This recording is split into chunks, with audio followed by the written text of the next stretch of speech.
One વિચરણની અંદર આપણે સૌ તેઓના જુદા જુદા લીલા ચરિત્રનો આસ્વાદ છેલ્લા અઠવાડિયાથી માણી રહ્યા છીએ. એની અંદર આપણને સમજાય છે કે વર્ણી પોતે એક ચરિત્રની અંદર પણ ઘણો બધો મર્મ એ આપણને સમજાવતા રહેલા છે. કામ કરે છે એક વ્યક્તિનું આપણને દેખાય, પરંતુ એની સાથે સાથે હજારોને સુખિયા કરે એવું માર્ગદર્શન એ પણ પોતે આપણને આપી રહેલા છે. ગઈકાલે જેમ આપણે વાત કરી એમ કાઠમંડુના રણબહાદુર શાહનું દર્દ એ નીલકંઠ વર્ણીએ પોતે મટાડ્યું, પરંતુ એની સાથે સાથે આપણા સૌને પણ જીવન કેવી રીતે જીવવું જોઈએ એની દ્રષ્ટિ એમણે આપી કે ભગવાનને કરતા હરતા માનીને ભગવાનની ઈચ્છા પ્રમાણે આપણે જો રાજી રહેતા શીખી જઈએ તો આ જીવનની અંદર આપણને શાંતિ શાંતિ વર્ત્યા કરે. જેમ કહ્યું છે કે ચિત્ત તું ચિંતા સિદ્ધને ધરે, કૃષ્ણને કરવું હોય તે કરે. ભગવાનની ઈચ્છા પ્રમાણે આપણે આપણું જીવન મૂકી દીધું પછી કોઈ ચિંતા એ આપણે કરવાની રહેતી નથી. જેમ નાનું બાળક હોય એની માતા પિતા વગર કંઈ પણ સંભાળ રાખતા હોય છે, એવી જ રીતે આપણે પણ જ્યારે ભગવાનને આવા કરતા હરતા માની અને એમની ભક્તિ કરીએ ત્યારે અંતરની અંદર આ શાંતિ વર્તે છે. એ વાત ગઈકાલે આ રણબહાદુર શાહને શ્રીજી મહારાજે પોતે સમજાવી અને ત્યાર પછી વર્ણીએ એમની જે સુખપાલ એમની પાલખી એ બધું ઠુકરાવીને પગપાળા તીર્થયાત્રા કરવાનું ચાલુ રાખ્યું. રાજા એમને કહ્યું કે તમારું આવું કોમળ શરીર છે તો તમે આ રીતે મારી સુખપાલની અંદર બેસી અને પછી આગળ જાઓ. ત્યારે વર્ણી કહે કે અમે તો એવો નિશ્ચય કર્યો છે કે પગપાળા યાત્રા કરવી, કારણ કે એનું ફળ એ વિશેષ હોય છે. જેમ આજે પણ શિયાબાગથી બધા પદયાત્રા કરીને પધાર્યા છે અહીંયા, તો આવી રીતે વર્ણીએ પણ આવો નિશ્ચય કર્યો કે મારે આ પદયાત્રા કરી અને બધા તીર્થોની અંદર એ જવું છે. અને વર્ણી ત્યાંથી નીકળી ગયા. ત્યાંથી ફરતા ફરતા પોતે બંગદેશની અંદર પધાર્યા અને ત્યાં આગળ આપણે ગઈકાલે છેલ્લે વાત કરેલી કે સિરપુર નામના શહેરની અંદર સિદ્ધવલ્લભ નામનો એક રાજા એ પોતે રાજ્ય કરી રહેલો. અને એ વખતે આ બંગાળની પરિસ્થિતિ એ અત્યંત વિચિત્રતાઓથી ભરેલા. ઓફ મૈમનસિંહ નામનું એક પુસ્તક જામિની મોહન ઘોષ નામના લેખકે લખ્યું છે. એની અંદર એ વખતના બધા સાધુઓનું એને ચિત્ર આપ્યું છે કે એ વખતે જે બધા સાધુઓ ફરતા એ કેવા હતા. તો ગાંજા, ચલમ અને આવી રીતે તમાકુ બધી ફૂંક્યા કરતા, એની સાથે પોતે પણ રાખતા. જે ગામની અંદર જતા એ પોતે તીડના ટોળાની જેમ ત્રાટકતા અને લૂંટ ચલાવતા, ચોરી કરતા. પોતાની સેવાની અંદર રહેવા માટે નાના છોકરાઓ એને પોતે ઉપાડી જતા. અને આવી પ્રકારે આ ત્રાસ બધો સાધુઓએ વર્તાવેલો. એવા સમયની અંદર પૂર્વ બંગાળની અંદર આ વર્ણી પોતે પધારેલા છે. અને એ સમયમાં સિદ્ધવલ્લભ રાજા પોતે ત્યાં આગળ સિરપુર શહેરમાં રાજ્ય કરતો હતો. આ રાજા પોતે ખૂબ જ ભોળો હતો, ભાવિક હતો. એટલે કેટલાય બધા બાવાઓ એની આ ભોળપનો લાભ ઉઠાવી અને એના રાજ્યની અંદર પડ્યા પાથરા રહેતા હતા. અને રાજા પોતે એમનું બધાનું ભરણ પોષણ કર્યા કરે, કંઈ કામ ધંધો કરવાનો નહીં, એટલે બધાને ત્યાં ફાવી ગયેલું. અને એ સમયની અંદર હવે આ નીલકંઠ વર્ણી પણ વિચરણ કરતા કરતા સિરપુરની અંદર પધાર્યા. અને એમનું તપસ્વી જીવન આ રાજાએ જોયું, એમનો સંયમ જોયો, એમનું બ્રહ્મચર્ય જોયું, એમની ભક્તિ જોઈ. અને એને થયું કે સાચા સાધુ તો આજે મારા શહેરની અંદર આવ્યા છે. અત્યાર સુધી આ બધાનું હું જે પાલન પોષણ કરતો હતો એનાથી તો આ કેટલા બધા જુદા દેખાય છે. આ એકેય વસ્તુ મારી પાસે માંગતા નથી, અખંડ ભગવાનનું ભજન ભક્તિ કર્યા કરે છે. આવી પ્રકારની સાધુતા પહેલી વાર જોઈ અને એને નીલકંઠ પ્રત્યે ભાવ વધી ગયો. જ્યારે સાચા સાધુ દેખાય ને ત્યારે ખોટાની ખબર લોકોને પડતી હોય છે. યોગીજી મહારાજ એક દ્રષ્ટાંત આપતા કે એકવાર એક રાજાએ દિવાનને કહ્યું કે આપણા બગીચાની અંદર આપણે હંસ લાવીને રાખવા છે, એટલે તમે કે એનો બંદોબસ્ત કરો. હવે હંસ તો બધા માનસ સરોવર ઉપર મળે, પણ દિવાન એવો આળસુ હશે, એને એમ કે ત્યાં ક્યાં જવું લેવા માટે હંસ. એ તો બજારમાંથી 2 કાગડા લઈ આવ્યો અને પાંજરામાં પૂરી દીધા. રાજાને કહ્યું કે જો આ 2 હંસ આવી ગયા છે. રાજા કે હંસ તો ઉજળા હોય, એનો તો ધોળો વાન હોય, કાળા કેમ? રાજા અત્યારે કળિયુગ ચાલે છે એટલે અત્યારે હંસ પણ બધા કાળા થઈ ગયા છે. રાજાને થયું કે હશે કે. અને પછી એ તો બધું આવી રીતે એને ખીર ખવડાવે ને પૂરીઓ ખવડાવે. અને પેલા કાગડાઓને મજા પડી ગઈ, કારણ કે માંસના લોચા ચૂંથતા હતા અત્યાર સુધી, અને એની જગ્યાએ આવું બધું સારું ભોજન મળવા માંડ્યું. એટલે એ બધા ગેલની અંદર દિવસો પસાર કરતા હતા. એવામાં સાચા હંસ એ ઉડતા ઉડતા આ રાજાના બગીચાની અંદર આવીને સવારના પોરમાં ફરવા માંડ્યા. એક જગ્યાથી બીજી જગ્યાએ જતા હશે અને આવો સરસ બગીચો જોયો તે પોતે ત્યાં આવીને ફરતા હતા. રાજા સવારે જાગીને જુએ છે તો આવી પ્રકારના પક્ષીઓ એની નજરે આવ્યા. એને થયું કે આ કોણ હશે, કોઈ દિવસ આવું પક્ષી તો આપણે હજી સુધી જોયું નથી. એટલે એની પાસે જઈને પૂછ્યું કે તમે કોણ છો? તો કે અમે હંસ છીએ. કે રહેવા દો, કે ગપ્પા ના મારો, કે હંસ તો ક્યારના મેં 2 વર્ષથી મારા ઘેર રાખ્યા છે. કે કેવા છે? અરે કે સરસ મજાના આવી રીતે કાળા છે અને આવી પ્રકારે આખો દાડો કા કા કર્યા કરે છે અને હું તો રોજ એમને આવી રીતે ખવડાવું છું, રમાડું છું, જમાડું છું. ત્યારે હંસ કે કાગડા એ હશે, હંસ તો કોઈ દિવસ આ કાળા ના હોય. કે હંસ કે કાળા હોય. અત્યારે મારો દીવાન કહેતો હતો કે કળિયુગની અંદર હંસ બધા કાળા થતા હોય છે. ત્યારે એ હંસે કહ્યું કે સતયુગ હોય, કળિયુગ હોય, દ્વાપર હોય કે ત્રેતાયુગ હોય, હંસની જાત કઈ બદલાય નહીં. સતયુગમાં ધોળા, ત્રેતામાં પીળા, ને પછી દ્વાપરમાં લાલ, ને કળિયુગમાં કાળા, એવું કે એનું બદલાય નહીં. એ તો એક જ કલરના રહે અને એક જ પ્રકારની એની પ્રકૃતિ રહે. અને એમણે કહ્યું કે તમારા એ હંસ છે, તમે જે પિંજરામાં રાખ્યા છે, એને કહેજો કે મોતીનો ચારો ચરી આપે. કારણ કે હંસ હોય ને તો મોતીનો જ ચારો ચરે, બીજો કોઈ એને ચારો ફાવે નહીં. અને દૂધ એની સામે લઈ જાવ તો દૂધ ને પાણી એ બધું છૂટું કરી આપે. આવી રીતે હંસની પરીક્ષા થાય. ત્યારે પછી રાજાને થયું કે આ વાત કરે છે તો લાવો ને આપણે પરીક્ષા તો કરીએ આપણા પિંજરામાં જે પૂર્યા છે એની. અને પછી મોતીનો ચારો જ્યારે આ કાગડાઓની સામે મૂકવામાં આવ્યો ત્યારે બધાએ મોઢું ફેરવી લીધું. કારણ કે આ મોતી તો કેમ ના ખાઈ શકાય એમનાથી. એમને થયું કે આ જો ખાઈશું તો ગળામાં હલવાઈ જશે, મરી જઈશું. એટલે ખાધા નહીં. રાજાને પાકું થયું કે આ ખોટા હંસ છે. પછી બીજી પરીક્ષા બતાવેલી એ કરી કે દૂધનું પાત્ર ભરીને એમની સામે મૂકવામાં આવ્યું તો આ કાગડાઓ પોતે કે છૂટું કરી શક્યા નહીં અને તો બધું પી ગયા કટોરો આખો, કઈ દૂધને પાણી છૂટા જ ના થયા. અને એ વખતે રાજાને ખબર પડી કે આ સાચા હંસ તો અત્યારે આવ્યા આપણા ત્યાં, બાકી આ ખોટાને અત્યાર સુધી 2 વર્ષ સુધી આપણે પાલવ્યા અને પછી 2 કાગડાઓ હતા અને ભડાકે દીધા. અને જે નવા હંસ આવેલા એમને એણે પોતાના બગીચાની અંદર રાખ્યા. ત્યારે આપણને ખ્યાલ આવે કે જ્યાં સુધી એવી સાચી સાધુતાનું દર્શન નથી થતું ત્યાં સુધી ખોટા બધા આ ગુરુઓની અંદર માણસો પ્રતીતિ લાવતા હોય છે. પરંતુ શ્રીજી મહારાજે આ પૃથ્વી પર પ્રગટ થઈને એવી સાચી સાધુતા પ્રગટ કરી કે જેને લીધે લોકોને ખબર પડી કે સાધુ કોને કહેવાય. એ વખતે એવા બધા બાવાઓ ફરતા કે જેની અંદર માણસોને જ પોતે એને સહન કરવાનું થાય. જ્યાં આગળ જાય ત્યાં આગળ બધી રસોઈઓ જ માગ્યા કરે.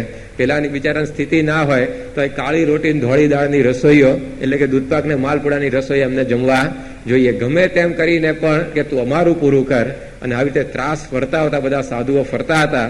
કોઈ સાધુનું લક્ષણ નહીં, પરંતુ એ સમયની અંદર મહારાજ એવા પરમહંસો બનાવ્યા કે જેને જોઈને લોકોને થયું કે સાધુ કોને કહેવાય. આવા કંચન કામિનીના ત્યાગી, એવા નિસ્વાદી, નિર્માની, નિસ્નેહી સંતો જ્યારે એ વખતે ગુજરાતની પ્રજાએ જોયા ત્યારે એ બધાને થયું કે આ સાચી સાધુતા તો સ્વામિનારાયણે પ્રગટાવી. તો અહીંયા રાજાને પણ એવું જ થયું.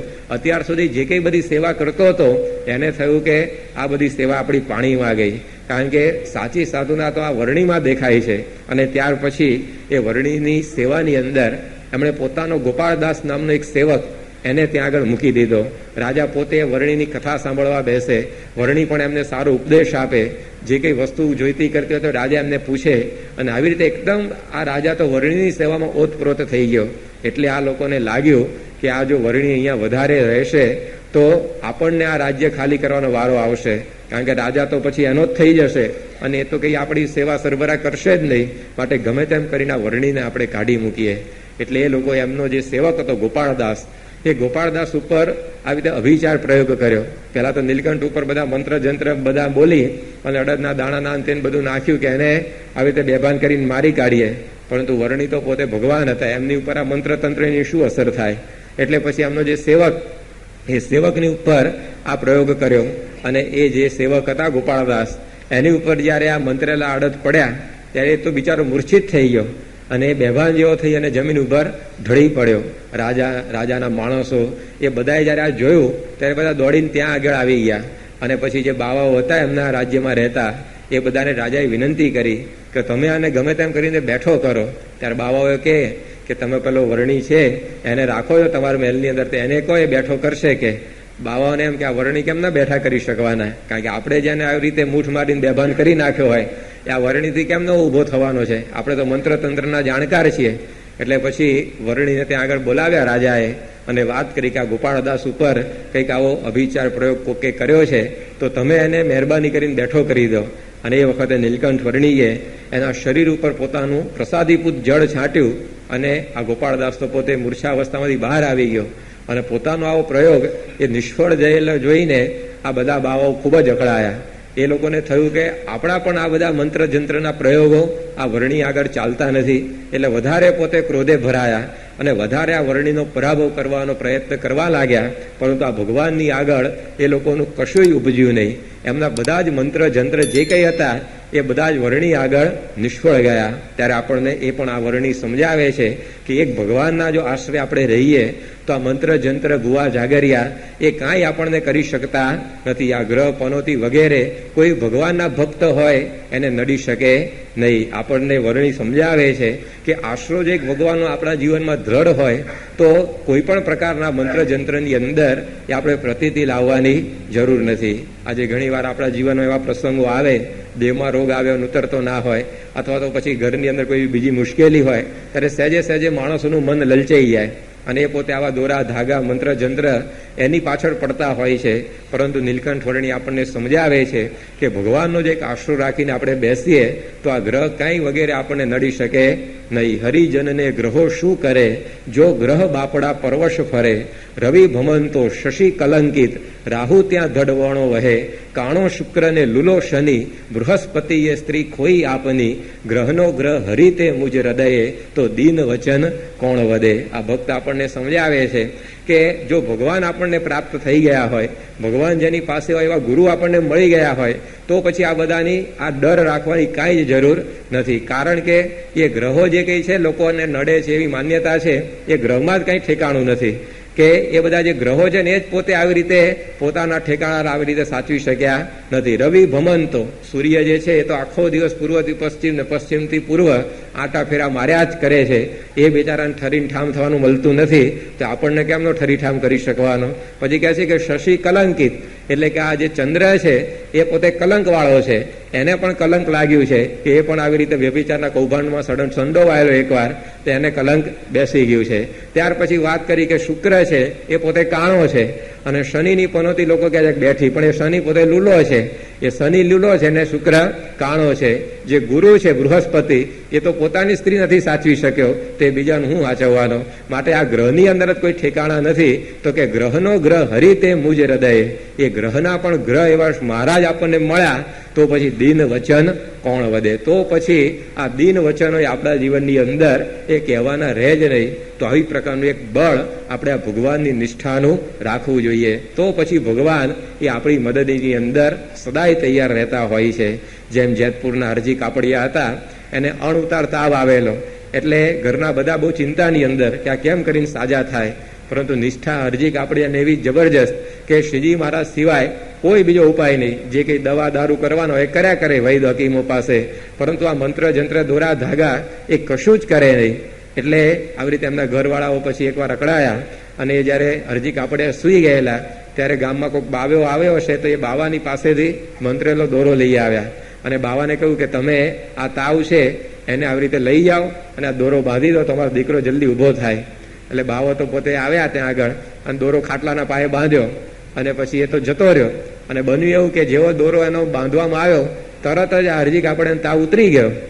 એવા એ વખત તો પ્રતીતિ આવી જાય કે નહીં કે આપણે આખો દાડો આ સ્વામિનારાયણ કર્યા કરીએ છીએ, તાવ ઉતરતો નથી અને આ ખાટલાના પાયે દોરો બાંધીને તાવ કાઢી નાખે છે, તરત આપણને પ્રતીતિ આવી જાય.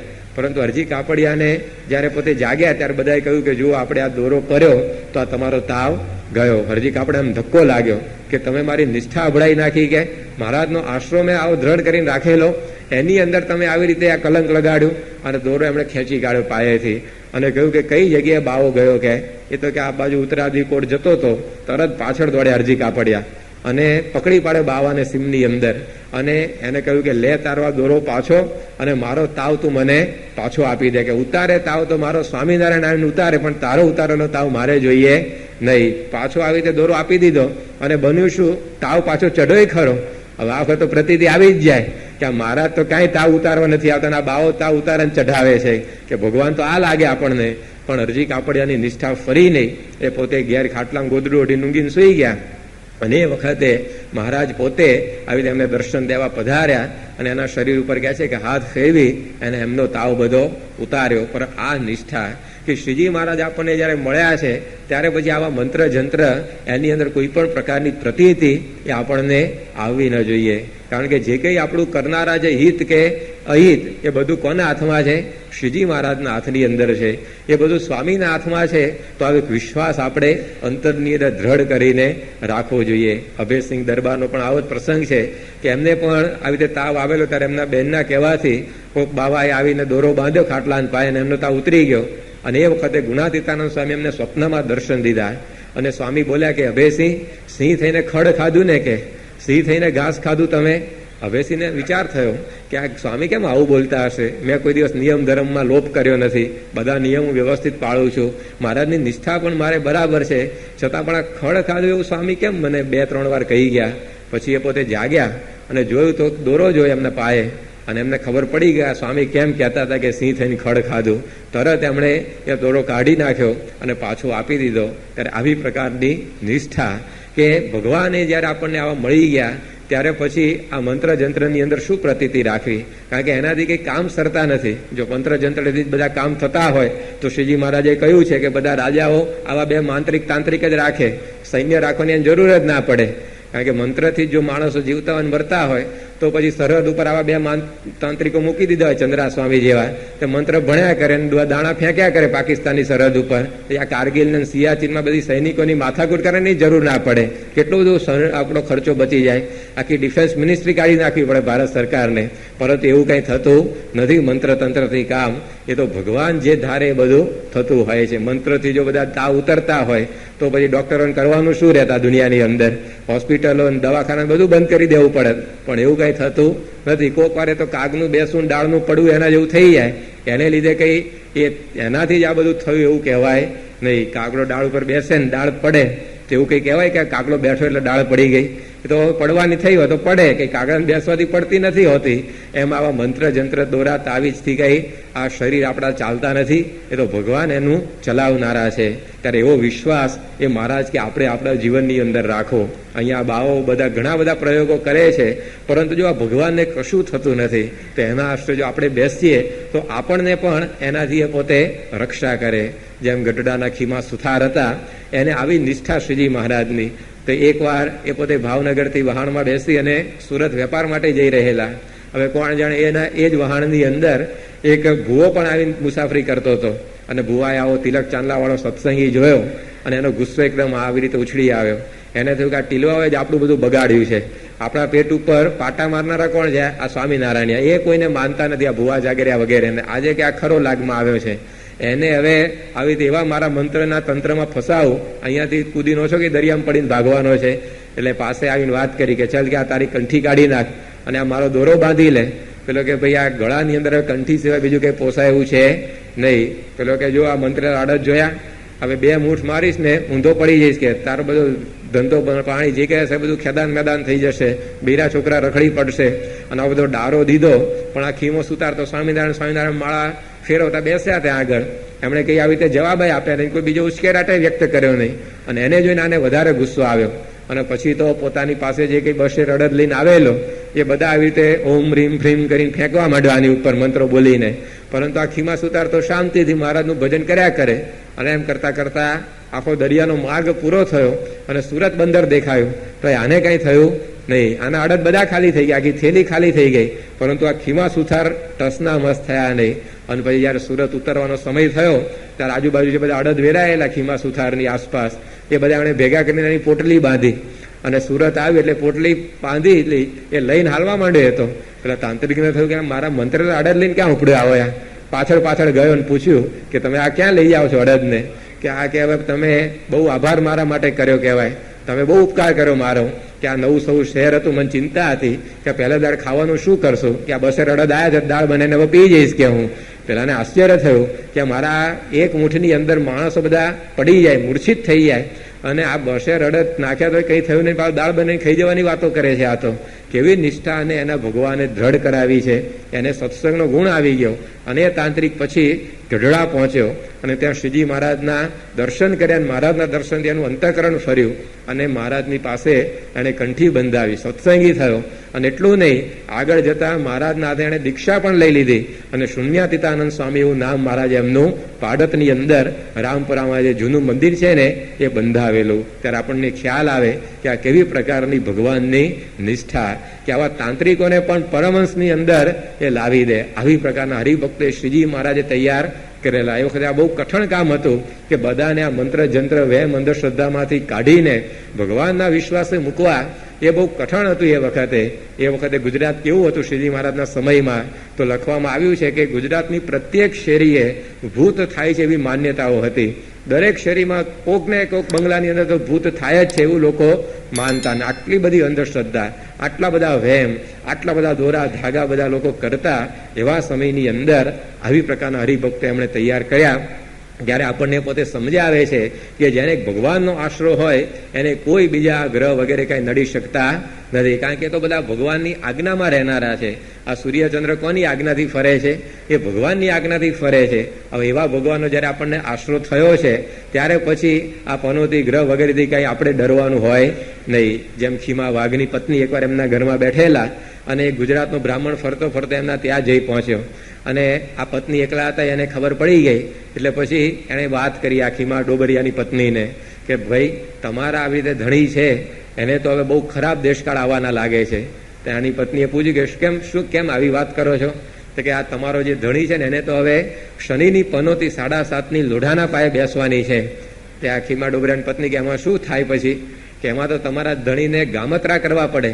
એ ગામો ગામ ભટકે ને ત્યાર માંડ માંડ દાણા ભેગો થાય અને આટલું બધું કષ્ટ એને સહન કરવાનું હવે આવવાનું છે કે આવી બધી પનોતી શનિની બેસશે. તો એની પત્ની કે એમાં પછી શું કરો ને એનાથી મુક્ત થવા?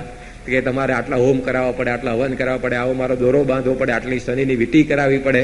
આ બધું જો તમે મને કરી આપો તો હમણાં હું આ પનોતી ભગાડી આપું કે એને ગામત્રા બધા જ મટી જાય. ત્યારે એની પત્નીએ કહ્યું કે જુઓ કે હમણાં હું મારા ધણીને ભાત ને રોટલો ખેતરમાં આપી આવી છું, તે તો ખાઈને નિરાતે ઝાડ નીચે ઊંઘી ગયો હશે.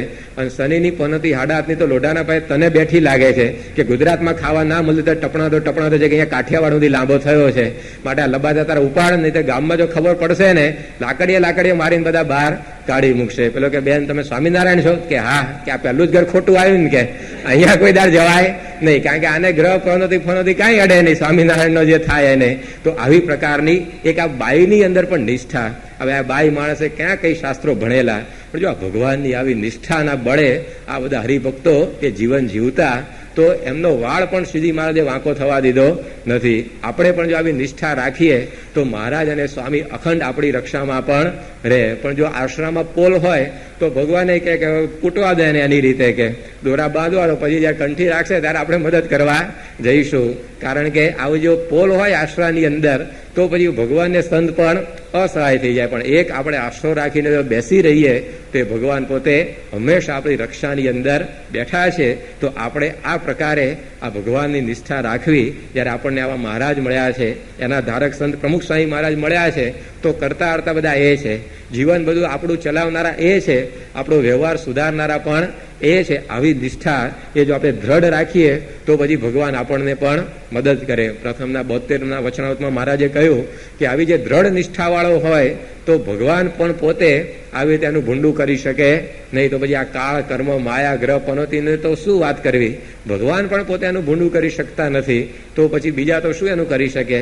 માટે આવો એક સમર્થ આશરો જયારે આપણને થયો છે ત્યારે કોઈનો પણ ડર એ આપણે રાખવો નહીં. જેમ નિષ્કુળાનંદ સ્વામીએ લખ્યું કે ડર ન રહ્યો બીજા દેવનો ગ્રહ્યો હરિએ હાથ. ભગવાને હવે આપણો હાથ પકડી લીધો તો પછી આ બીજા દેવતાઓ કોઈ એનો કઈ ડર રાખવાની જરૂર નથી. એમનો તિરસ્કાર નહીં અને ડર પણ નહીં. આપણને આ મહારાજને સ્વામી એવા સર્વોપરી મળ્યા છે અને એમની કંઠી આપણે ધારણ કરી છે, તો બસ એની અંદર આપણે વિશ્વાસ રાખીએ તો સર્વ પ્રકારે આપણી બધી રક્ષા થતી હોય. જેમ પેલી બકરી એક સિંહના પગલાના આશરે બેસી રહી. એકવાર એક બકરી જંગલમાં ચરવા ગયેલી અને ચરતા પોતે ભૂલી પડી ગઈ. સાંજ પડી ગઈ અને એને થયું કે હવે આ ઘેર પહોંચાય એવું નથી અને રાત્રે તો બધા જંગલી પશુઓ બધા ફરવા નીકળશે ને આપણને ફાડી ખાશે, અને પોતે ભયમાં આવી ગઈ. પણ એ વખતે એની દ્રષ્ટિ જમીન ઉપર પડી તો ત્યાં આગળ એક સિંહનું પગલું જોયું એણે, અને સિંહના પગલે એ પોતે જઈને બેસી ગઈ અને પોતે ત્યાં બેઠેલી. એની અંદર જ એક વરુ આવ્યું ફરતું ફરતું અને આ બકરીને ખાવા તૈયાર થયું. ત્યારે બકરીએ કહ્યું કે જો ભાઈ તારે મને ખાવી હોય તો ખા, મને કઈ વાંધો નથી, પણ હું આ સિંહના પગલે બેઠી છું, સિંહના આશ્રય શું, તારે જે કરવું હોય તે કર. વરુને થયું કે હવે આને મારીશું, પાછું આ સિંહના પગલે બેઠી છે તો મારે સિંહની જોડે વેર બંધાશે અને સિંહ તો મને પૂરી જ કરી નાખશે, માટે કે જવા દો, બીજું બકરું આપણે ગોતી લઈશું, કઈ માથાકૂટ કરવી નથી. વરુ જતું રહ્યું. થોડોક સમય પસાર થયો અને ત્યાં આગળ વાઘ ફરતો ફરતો આવ્યો અને વાઘને જોયું તો આ બકરી બેઠેલી, એટલે સીધો એ પોતે ત્યાં આગળ એની ઉપર તરાપ મારવા તૈયાર થયો. ત્યારે બકરીએ કહ્યું કે જુઓ વાઘભાઈ, તમારે મને મારવી હોય તો મારી કાઢો, મને કઈ વાંધો નથી, પણ હું આ સિંહના પગલાના આશરે બેઠી છું. અને વાઘે જોયું તો સિંહનું પગલું ખરેખર હતું. એને થયું કે હવે આને હું મારીશ તો વળી પાછું મારે સિંહના સાથે વેર થશે, કારણ કે આ તો સિંહ એની ચોકીની અંદર રહ્યો છે, એના પગલે આ બેઠી છે, માટે જવા દો કે આપણે કોઈક બીજો શિકાર ગોતી લઈશું. સિંહ આ વાઘ પણ એમને એમ જતો રહ્યો. અને એમ કરતા કરતા સમય પસાર થયો ને તો ખરેખર સિંહ ફરતો ફરતો ત્યાં આવી ગયો. હવે આને શું કહેવું, આ તો પોતે ખાવા માટે તૈયાર થઈ ગયો બકરીને.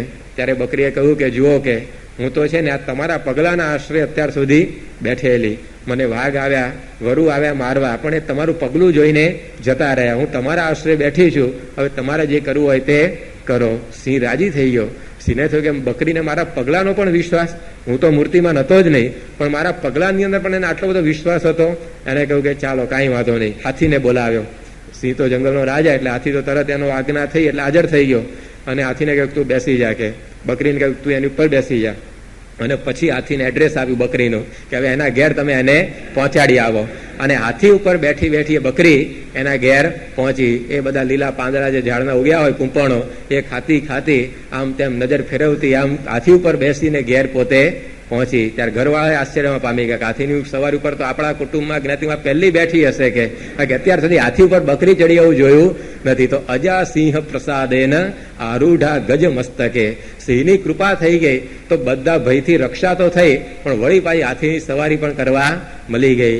એમ આવા બળવાનનો આશરો જયારે આપણને થયો છે શ્રીજી મહારાજનો અને પ્રમુખ સ્વામીનો, તો એના આશરે બેસી રહીશું તો આ કાળ કર્મ માયા કે કોઈ આપણા આવી રીતે બગાડવા સમર્થ થતા નથી. એ બધા જ દૂરથી પગે લાગીને જતા રહે કે ભાઈ આ તો મહારાજ ને સ્વામીના આશરે જ, હાલો આપણું અહીંયા કામ નથી, બીજા ઘણા છે દોરાવાળા, ત્યાં જઈએ. અને એમ કરીને બધા દૂરથી જ વિદાય થઈ જાય. તો આવી પ્રકારની આ નિષ્ઠાની વાત એ વર્ણી આપણને સમજાવે છે. તો આપણા જીવનની અંદર પણ આવો આશરો એ આપણે દ્રઢ રાખવો. અને આ રીતે આ બધા બાવાઓ ઘણું બધું મથ્યા, આ બધા મંત્ર જંત્રના પ્રયોગોથી વર્ણીને પરાસ્ત કરવા, પણ એમનું એ ત્યાં આગળ કશું વળ્યું નહીં અને બધા પાછા પડ્યા. અને એ વખતે રાજાને થયું કે આ વર્ણી પોતે આવી પ્રકારના એ ભગવાન જ હોવા જોઈએ, કારણ કે આ જે બધા આવા બધા બાવાઓ હતા એનાથી પણ એમનો પરાભવ થતો નથી. તો આ પુરુષોત્તમ સાક્ષાત એ મારા આંગણે પધાર્યા છે. અને રાજા પોતે વર્ણીના પગની અંદર પડી ગયા અને ઘણી બધી કિંમતી વસ્તુઓ, વસ્ત્રો, ઘરેણા, આ તે બધું જ લઈ અને પોતે વર્ણીને આપવા તૈયાર થયા. વર્ણીને કહ્યું કે આ બધું જ તમે રાખો, આ બધા આભૂષણો તમે પહેરજો, ઘરેણા તમે ધારણ કરજો, વસ્ત્રો કિંમતી બધા પહેરજો. ત્યારે વર્ણીએ કહ્યું કે અમે તો ત્યાગી છીએ અને ત્યાગીને કે આવી કિંમતી ભેટ સોગાદો હોય નહીં, ત્યાગીને કંઈ શણગાર સજવાના હોતા નથી. તો એ વાત ત્યાં આગળ વર્ણીએ આ રાજાને સમજાવી. ત્યાગીનો ધર્મ શું કહેવાય? ત્યાગી તો આ રીતે ઘેરુના કપડા એ પોતે ફરીને વિચરતા હોય, એને કોઈ આભૂષણોની અંદર, ઘરેણાની અંદર, સારા વસ્ત્રોની અંદર કોઈ મમતા ના હોવી જોઈએ. એ વર્ણીને જ્યારે આવી રીતે આ સમજાવવામાં આવ્યું રાજાને, ત્યારે રાજાને આશ્ચર્ય થયું કે બીજા બધા ત્યાગીઓ તો સામેથી આવું બધું માગે છે, જ્યારે આ વર્ણીને તો આપણે સામેથી આપીએ છીએ છતાં પણ એ ઠુકરાવી દે છે. સાચી સાધુતા એને આ વર્ણીમાં ફરીવાર દેખાય કે આ વર્ણીને સામેથી આપવા છતાં પણ એ ત્યાગ કરે છે. અને અત્યાર સુધી બીજા તો જે આવ્યા એ બધું માગ જ કરતા હતા કે આ વસ્તુ આપો, ફલાણી વસ્તુ આપો. ત્યારે આવો મહિમા એ વર્ણીનો એમને સમજાયો. અને સાચો ત્યાગી એ કોને કહેવાય એ પણ સમજાયું કે ત્યાગી તો એ કે જેનો શણગાર એ ભગવાનની ભક્તિ હોય, ધર્મ એ એનું આભૂષણ હોય, જ્ઞાન છે એ પોતે એના બધા ઘરેણા હોય, તો એવા શણગારથી શોભતો એ સાધુ કહેવાય. બાકી સાધુ થઈને આવા સોનાની ચેનો પહેરતા હોય, હાથમાં ઘડિયાળો બાંધતા હોય, ચાકડીઓ બધી સોનાની ચાંદીની પહેરતા હોય, કિંમતી બધા વસ્ત્રો પહેરતા હોય, રેશમી વગેરે, તો એ કઈ સાધુનું લક્ષણ નહીં. સાધુ તો આવી પ્રકારનો એ સાદો હોવો જોઈએ તો આ વર્ણીએ એનો ધર્મ સમજાવ્યો અને પછી વર્ણીએ કહ્યું કે તમારે જો અર્પણ કરવું હોય તો ત્યાગીને તો આપણે આપણું પોતાનું મન અર્પણ કરવું જોઈએ. એવા ગુરુ હોય એ ગુરુને આવી ભેટ સોગાદો અર્પણ કરવાની નથી હોતી, પણ ગુરુને તો આપણું મન એ આપણે અર્પવું જોઈએ. તો એ વાત આપણને આ વર્ણી સમજાવે છે કે જ્યારે એવા ગુરુ આપણને મળે ત્યારે ગુરુને અર્પણ કરવા જેવી વસ્તુ હોય ને એ છે આપણું મન. કારણ કે ભગવાન અને સંતને જે કંઈ આપણે આ લોકનું આપીએ તેમાં તો એમને શું પ્રાપ્ત થવાનું? કારણ કે એ બધું એમણે જ સર્જેલું છે. હવે એનું જ એને આપવાની અંદર એ કંઈ રાજી ના થાય. પરંતુ આપણું મન અર્પીએ તે મનની અંદર જે બધો મેલ છે કાઢીને એમાં ભગવાન પોતે પ્રગટ કરી દે. સંસ્કૃતના જેમ એક શ્લોકમાં લખ્યું છે કે રત્ના કરસ્તવ ગૃહમ ગૃહિણી ચ પદ્મા કિમ દેયમ ભવતે જગદીશ્વરાય રાધા ગૃહિત મનસે અમનસે ચ તુભ્યમ દત્તમ નિજ મન સ્તદિદમ ગૃહાણ. ભગવાન આ ભક્ત વિનંતી કરે છે કે ભગવાન હું તમને શું આપું? કારણ કે તમારું ઘર કયું છે? સમુદ્ર, રત્નોથી ભરેલો સમુદ્ર એ તો તમારું ઘર છે. કારણ કે વિષ્ણુ ભગવાન એ શેષ નારાયણ ઉપર જે પડેલા છે તો એ રત્નોથી ભરેલા સમુદ્રના અંદર તો તમે રહો છો. તો હવે તમારી પાસે તો કેટલા બધા રત્નો છે. તો હું જે કંઈ તમને આપીશ સોનું ચાંદી વગેરે તો એ તો તમારી પાસે જ એની આગળ કંઈ બહુ મોટું ના કહેવાય, અલ્પ કહેવાય. માટે એ પણ તમને આપી શકાય એવું નથી. વળી ગૃહિણી છે પદ્મા, વળી લક્ષ્મી તો તમારી પત્ની છે. હવે હું લક્ષ્મી પણ આપું તમને, પણ એ તો તમારા ઘરમાં જ પહેલેથી આવીને બેઠી છે, તો એ પણ કંઈ તમને આપી શકાય એવું નથી. રત્નાકરસ્તવ ગૃહિણી છે પદ્મા કિમ દેયમ ભવતે જગદીશ્વરાય. હે ભગવાન તમને મારે શું આપવું? આ લોકનું તો બધું જ તમે આપેલું છે અને બધું જ તમારી પાસે અનંત ગણું છે. પરંતુ એમણે કહ્યું એ ભક્તે કે ભગવાન મને ખબર છે કે રાધા ગૃહિત મનસે અમનસે છે તુભ્યમ, કે તમારું મન છે ને એ તમારા ઉત્તમ ભક્ત એ રાધા ચોરી ગયા છે. એટલે તમે મન વગરના બની ગયા છો. હું તમને મારું મન આપી દઉં છું, મારું મન તમે રાખજો. તો ભગવાન અને સંતને આપણે આપણું મન સોંપવાનું હોય છે. બાકી આ લોકના પદાર્થોની તેમને કંઈ ઈચ્છા જ નથી. આજે સ્વામી આગળ આવીને તમે પદાર્થોના ઢગલા કરો, પણ એમને તો કાંઈ ભોગવવાની ઈચ્છા રહી જ નથી. એ કાંઈ આવી રીતે એની અંદર લોભાય એવા નથી. પરંતુ એવા સંતને આપણે આપણું મન અર્પણ કરી દેવાનું. અને મન અર્પણ કરવાનું એટલે શું? કે શું મગજ ખોલીને કાઢીને અર્પણ કરાય છે? પરંતુ મન અર્પણ કરવું એટલે એમના વિચાર પ્રમાણે આપણા મનની અંદર બધા વિચારો આવે તો એ મનને અર્પણ કર્યું કહેવાય. આપણને જોવાનો વિચાર થાય કંઈક, પણ એ શું જોવું? તો કે સ્વામીનો જે વિચાર એ પ્રમાણે આપણે જોવાનું. સ્વામી આપણને જે જોવાનું કહેતા હોય એ જોવાનું. આપણને ખાવાનો વિચાર આવે પણ શું જમવાનું? તો સ્વામીની જે આજ્ઞા છે એ પ્રમાણે જમવાનું. આપણને ફરવા જવાનો વિચાર આવે પણ ક્યાં ફરવા જવાનું? તો સ્વામીએ જે રીતે આજ્ઞાઓ કરી છે ત્યાં આગળ આપણે નિયમમાં રહીને ફરવું. તો આ રીતે આપણા મનના વિચારો એ આપણા ગુરુના વિચારો પ્રમાણે કરીએ ત્યારે પછી મન અર્પણ કર્યું કહેવાય. સ્વામીશ્રીએ એકવાર વાત કરેલી કે યોગીજી મહારાજના વિચારથી મારો વિચાર ક્યારે પણ જુદો પડ્યો નથી. તો આ જો મન અર્પણ કરીને પોતે ફરે છે. યોગીજી મહારાજ અને શાસ્ત્રીજી મહારાજને એમણે પોતાનું મન એ સંપૂર્ણ અર્પણ કરી દીધેલું છે. ત્યારે આપણે પણ આ વર્ણી સમજાવે છે કે ગુરુને રાજી કરવા હોય તો એ કંઈ આવી ભેટ સોગાદો અર્પણ કરવાથી રાજી થતા નથી. એ આપણી સેવા અંગીકાર કરતા હોય છે કે જેથી આપણે વૃદ્ધિ પામ્યા સત્સંગની અંદર. પરંતુ ખરેખર જો અર્પવાનું હોય એ તો છે આ મનનું અર્પણ વિધિ. એ જો અર્પણ કરીએ તો પછી આ ભગવાનને સંત રાજી થઈ જાય. એની આજ્ઞા પ્રમાણે આપણા મનને વાળીએ તે પોતે કૃપા દ્રષ્ટિ આપણી ઉપર કરતા હોય છે. જેમ ગુણાતીતાનંદ સ્વામીએ પોતાનું મન એ શ્રીજી મહારાજની અંદર હોમી દીધું. મહારાજે જેમ એમ પદે તૈયાર થઈ ગયા. જ્યારે જુનાગઢ સંતો મૂકવાના હતા ત્યારે ત્યાં કોઈ જવા તૈયાર ના થાય. કારણ કે ગીરનું પથ્થરિયું પાણી, અને એ જો આવી રીતે પચ્યું તો પચ્યું, નહીં તો હાથ પગ દોરડીને પેટ ગાગર જેવું કરી નાખે. વળી ત્યાં આગળ કોઈ ખાવા પીવાના ઠેકાણા નહીં. પથ્થર વડે મંદિરનો પથ્થર ભાંગવો પડે. જ્યારે પથ્થર બધા મંદિરમાં ચડાવવાના હોય તો પેલી કરવત કે વેરણ્યું એવું કાંઈ જ નહીં. એ પથ્થરને અફાડીને પથ્થરને તોડવાનો. આવી પ્રકારની કારની બધી વિકટ પરિસ્થિતિ. હવે ત્યાં કોણ જવા તૈયાર થાય? પરંતુ એ વખતે ગુણાતીતાનંદ સ્વામી એ પોતે ઉભા થયા કે મહારાજ તમારી જો આજ્ઞા હોય તો અમે જઈએ. જો આ મન અર્પણ કરી દીધેલું કે જેમ આવી રીતે મહારાજ કેમ આપણે રહેવું છે. ભગતજી મહારાજે કેવું મન ગુણાતીતાનંદ સ્વામીને અર્પણ કરી દીધું. તો જેમ ભગતજીનો આવી રીતે દેહ ક્યારે વળ્યો? ગુણાતીતની જેમ જીભ વળે એમ ભગતજીનો દેહ વળે. સ્વામી કે આમ કરો એટલે ભગતજી તૈયાર થઈ જાય. સ્વામી કે આ કરો એટલે ભગતજી એમાં તૈયાર. કોઈ નહીં. જે પ્રમાણે સ્વામીએ કહ્યું એ પ્રમાણે એમણે કર્યું. કૂતરા ખસેડ્યા, પછી વાળંદની ક્રિયા કરી, દરજીની ક્રિયા કરી, હવેલીના ગિરનારને દોડી એટલી બધી ગઈ કે સ્વામી ઠાલજી એમ સ્વામીને આખી સભાની અંદર બેઠ બધી પણ ખબર છે નહીં પડવું કોઈ સ્વામી આવી આગળ દે સંશય ગિરનાર સભા તો અમારા કર્યું છે પોતાના શાસ્ત્રી 40 તમે 20 વર્ષ શાસ્ત્રને કહેવું નથી પડ્યું કે જોગી આગળજીમાં આવી પામી પડે મહારાજે કે આપણે મુશ્કેલ કે આપણે આજે નહીં પોતાની નહીં આપણને નહીં આવો કરી છે પૂજા કરવાનું કે આપણું સભા સગાવાળાને પણ કર્યું કહેવાય ભગવાનને ભલે સંભળે ઢળે હજુ તો એમના પાસે એનું દુઃખ છે તો કે એમાં ક્યાં પણ જણાવવામાં કરી આપણે આ છે તો આપણે 10 એ કહીએ છે 3-4 ચરાવવાના રૂપિયા તો કોઈ આપતું નથી આ જમાનામાં, અને એમાં શેઠ 3 રૂપિયા આપે છે તો શું કરવા ન લેવા. એટલે એને તો વાત કબૂલ રાખી, અને આ બાજુ શેઠ પોતે રાત્રે ડેલો ખુલ્લો રાખી સેજ આમ ખાલી આંગળીઓ માર્યો, તાળું બાળું કઈ મારી એટલે આમ ધક્કો વાગે કોઈ ખોલી શકે, અને આ રીતે બધી વ્યવસ્થા કરીને સુઈ ગયા. અને રાત્રે 10 વાગે પેલો આવ્યો અને જે ભેંસ હતી ફળિયાની અંદર બાંધેલી એને છોડીને તો લઈ ગયો ચરાવવા માટે.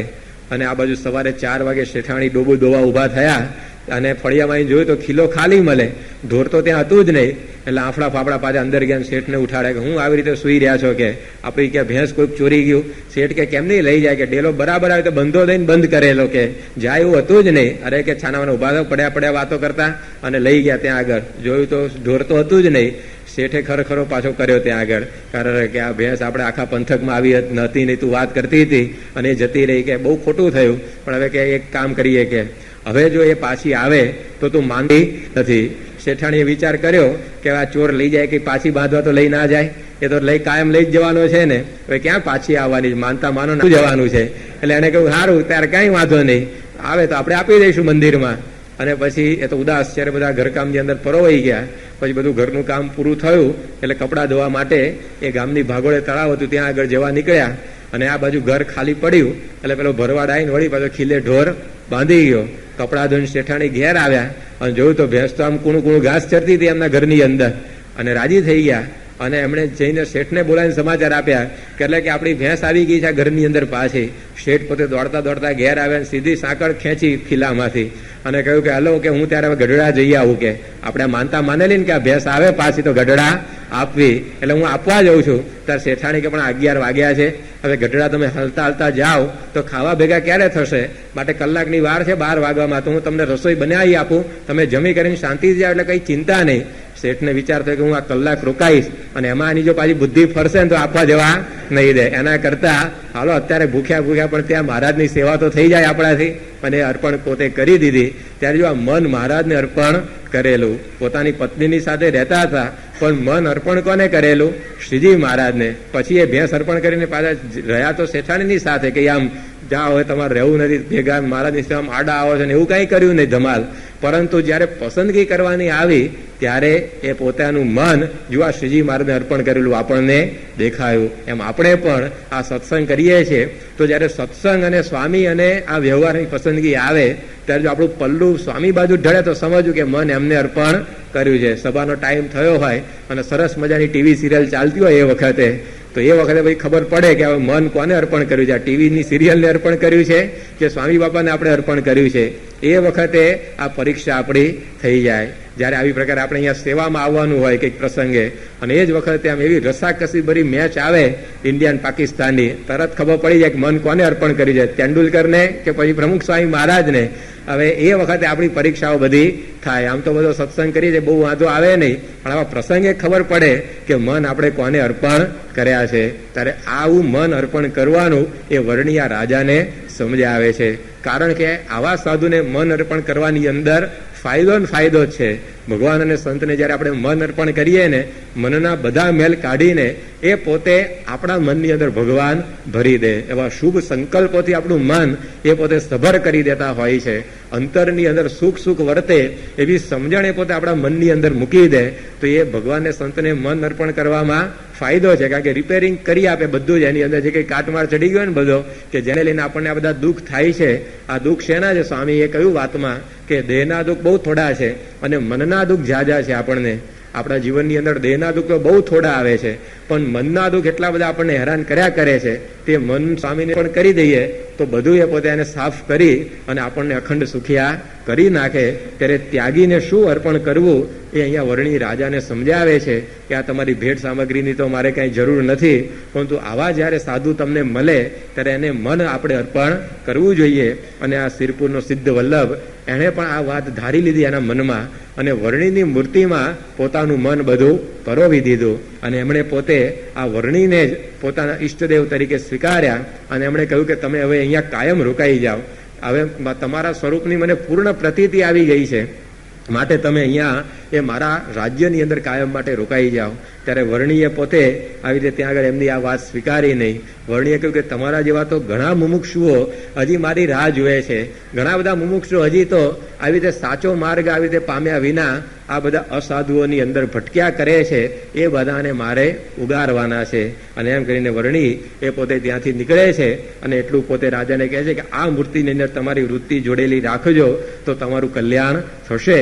અને આ રીતે રાજાને પણ આવો સદુપદેશ આપ્યો, સંત અસંતની વ્યક્તિ સમજાવી, સાથે સાથે એવા ગુરુ પ્રાપ્ત થાય ત્યારે શું કરવું એ પણ એ વર્ણીએ પોતે સમજાવ્યું અને પોતે ત્યાંથી વિદાય થયા. આ સિદ્ધ વલ્લભે જીવા ત્યાં સુધી આ મહારાજની મૂર્તિનું ભજન કર્યા કર્યું હશે તો પછીનો એમનો જન્મ એ એમને બોટાદની અંદર એ શિવલાલ શેઠ તરીકે પ્રાપ્ત થયો. અને ગુણાતીતાનંદ સ્વામીના એવા એ અનન્ય સત્સંગી પોતે બન્યા. બંગ દેશમાંથી બોટાદની અંદર પોતે આવી ગયા અને આ સત્સંગનો એમને આવો યોગ પ્રાપ્ત થયો અને એવા નિષ્ઠાવાન સત્સંગી એ પોતે બનેલા, જેના ઘણા બધા પ્રસંગો એ આપણે જાણીએ છીએ કે એમને એવો સંયમ, એમની એવી ભક્તિ, એમને એવો કથા વાર્તાનો ઈશક એ બધું એમના જીવનની અંદર આવા પૂર્વજન્મના સંસ્કારને લીધે એ બધું ઉદય થઈ ગયું. ગુણાતીતાનંદ સ્વામી એમને ભેટી ગયા અને આવી પ્રકારે એ આદર્શ સત્સંગી એ આપણા સંપ્રદાયની અંદર થયા. ત્યારે ભગવાન અને સંતનો આવો જો અલ્પ સંબંધ થયો હોય ને એ પણ ક્યારેય એળે જતો નથી. સ્વામી એમની વાતોમાં લખ્યું છે